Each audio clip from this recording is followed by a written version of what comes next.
मी आता उभा आहे मालेगावच्या जिल्हा अप्पर सत्र न्यायालयात। आज येथे डोंगराळे प्रकरणातील आरोपी संजय खेरनार यांना पोलीस हजर करणार होते। मात्र इथे नागरिकांचा एवढा संतप्त वातावरण होतं का शेवटी व्हिडिओ कॉन्फरन्सिंगवर त्या आरोपीची सुनावणी झाली आणि त्याला 7 दिवसाची पोलीस कोठडी देण्यात आली। ही जी घटना घडलेली याबाबत नागरिकांचं काय मत आहे ते जाणून घ्या। ताई, काय म्हणाल तुम्ही या घटनेविषयी, तुमचं काय मत आहे? सर, मला असं म्हणायचं आहे की महिला ह्या सुरक्षित नाही। पालक जर मजूर वर्गाला आहेत, त्यांनी कामाधंद्याला जायचं असलं तर कुणाच्या भरोशावर टाकायचे? मुलगी जर विश्वासाने आपण टाकून जातो कुणाच्या घरी की बाई माझं बाळ सांभाळ किंवा माझ्या बाळ शाळेत चाललं त्यांना घेऊन या, असं जर म्हटलं, मध्ये जर असे नराधम जर पैदा झाले तर कोणाच्या भरोशावर राहायचं? तर अशा नराधमांसाठी माझी एकच मागणी आहे की त्याला जागेवर फाशी दिली पाहिजे। जसं या अशा अनेकही याच्या पुढे कधी पैदा होऊ नये आणि व्हायलाच नको माझ्या मताने। तर त्यांना जागेवर शिक्षा दिलेली किंवा फाशी दिली नाही, तुमच्याने होत असेल तर पब्लिकच्या स्वाधीन करा, पब्लिक त्यांना फैसला देईल। तुमच्या न्याय करण्याचा जर हक्क नसेल तर आमच्या ताब्यात द्या, पब्लिक न्याय करेल त्यांचा काय करायचं तो। ताई, तुम्ही काय म्हणाल, काय भावना आहे तुमच्या? डोंगराळे गावात जी घटना घडली त्याच्यामुळे सर्व पब्लिक पूर्ण भारतभर याचे पडसाद उमटलेले आहेत आणि त्यासाठी प्रत्येकाच्या ज्या भावना तीव्र झालेल्या आहेत, तर सरकारने, पोलीस स्टेशननी ह्या सगळ्या गोष्टीचा विचार करून अशा नराधमाला अशी शिक्षा केली पाहिजे।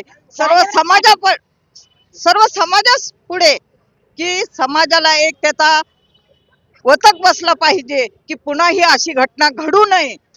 आणि भारत सरकार जो आहे आणि महाराष्ट्र सरकार आहे, आज 3 मंत्री आहेत, पण ह्या मंत्र्यांनी काय केलं? आज महिलांसाठी फक्त पैसे टाकतात आणि त्यांनी कामधंदा करू नये आणि हे करू नका, बहिणींना तुम्ही भाऊबीज देऊ नका, काही करू नका, पण त्यांचं संरक्षण करण्यासाठी तयार राहा। आणि ही अशी घटना घडलेली आहे, त्या घटनेला अनुसरून फाशीची शिक्षा व्हावी आणि ती सर्वांच्या समोर व्हावी अशीच अपेक्षा मी बाळगते।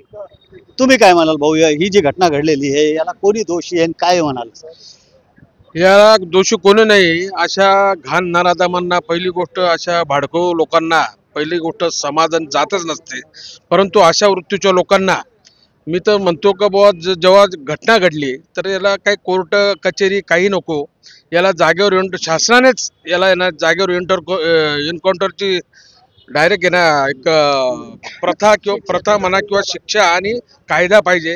कारण ते फास्ट ट्रॅक नको, काहीच नको, जागेवर जर कधी हे इथून पुढचे जे प्रकार असे काही चुकून घडले तर जागेवर एक तर शासनाने म्हणा, नाही तर पहिली गोष्ट पब्लिकने अशा लोकांना संपवलं पाहिजे, त्याशिवाय हा वचक पैदा होणार नाही। आणि मी फडणवीस साहेबांना सांगतो, हे कायदा म्हणा किंवा जागेवरच्या घटना जेव्हा घडतील तेव्हा घडतील, परंतु अशा लोकांच्या बाबतीत शासनाने सुद्धा कडक जागेवर आहे ना, जसं बुवा उत्तर प्रदेशमध्ये काही घटना घडल्या का बुवा योगी सरकारने जागेवर एन्काउंटर केले, त्यांचं पब्लिकने, जनतेने स्वागतच केलेले आहे। आणि त्याच पद्धतीने आज देवेंद्र फडणवीस साहेबांचंही चांगला वचक आहे, परंतु अशा काही ज्या या घाण गोष्टी चालू आहे याच्यावर अजून या सरकारचं एक धाक आणि वचक वाढवावा अशी मी विनंती करतो। आणि अशा घटना आपण काय सांगाल भाऊ? सन्माननीय सर, आम्ही आजच दुपारी 11 वाजता माननीय अप्पर जिल्हाधिकारी साहेबांना आम्ही आजच त्यांना निवेदन दिलेलं आहे आणि त्यांना आम्ही स्पष्टच म्हटलेलं आहे की ही जी घटना आहे ही अत्यंत निंदनीय आहे आणि सदर जो नराधम आहे, हा जो नालायक प्रवृत्तीचा आहे, ही घटना जर आपल्याला ठेसून काढायची आहे तर आमच्या मालेगाव कॉलेज ग्राउंड येथे संपूर्ण जनतेसमोर त्याला अक्षरशः फासावर लटकून त्याचे जे शरीराचे अंग आहे ते वेगवेगळे करून आणि त्याचा हा एक मेसेजच जाईल की आमच्या ज्या माता भगिनी आहे या मालेगावात, या नाशिक जिल्ह्यात, या देशात सुरक्षित नाही का? जर आपल्याला हा मेसेज द्यायचा आहे तर आमची या विनंती आहे, सन्माननीय कोर्ट व आमचे देशाचे, राज्याचे जे मंत्री महोदय साहेब आहेत त्यांना आमची विनंती आहे, आम्ही लोकशाही धडक मोर्चातर्फे, संविधान आर्मी, वंचित बहुजन आघाडी, मल्हार मावळा संघटन अशा विविध पद्धतीने आम्ही त्यांना,